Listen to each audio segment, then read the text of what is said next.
मेरा दोस्त अरशद अक्सर डरा और सहमा रहता था और वो अपने इर्द गिर्द गौर से और घबराहट से देखता रहता था। और ये उस वक्त से उसके साथ था जब से उसकी मॉम ने उसे एक वाकया बताया था। अरशद का कहना है कि जब वो छोटा था और उसकी मॉम ने उसे उसके रूम में सुलाया हुआ था, वो अपने रूम में सोया था और उसकी मॉम किचन में खाना बना रही थी। मॉम ने सेफ्टी के लिए उसकी कॉट में बेबी मॉनिटर लगा रखा था। अचानक से मॉम को बेबी मॉनिटर में से रोने की आवाज़ आई। जब उन्होंने आके मुझे देखा तो मैं स्टिल सोया हुआ था। मॉम वापस खाना पकाने चली गई।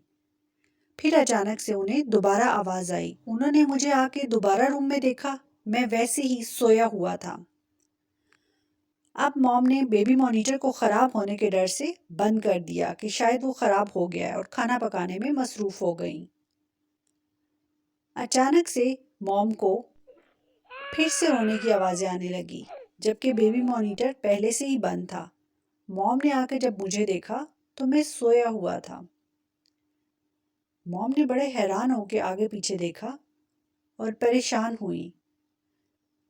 अब मॉम ने मेरे फादर को कॉल की और उन्हें सब कुछ बताया। मॉम ने मुझे गोद में लिया और हैरानगी से इर्द गिर्द देखा। बेबी मॉनिटर में से अभी भी रोने की आवाज़ें और शोर की आवाज़ें आ रही थी और अब बाकायदा चीखों की आवाज़ें आना शुरू हो गई थी। मेरी मॉम ने घबराहट के आलम में घर से बाहर निकलने का सोचा।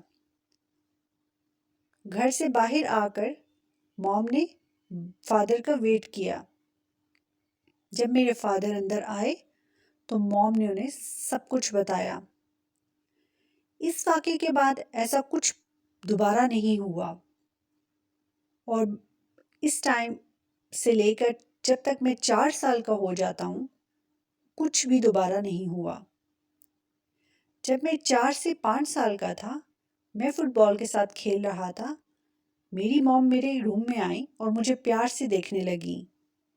जब ही मैंने मॉम की बैक साइड पे देखा कि एक लेडी खड़ी है ब्लैक ड्रेस में।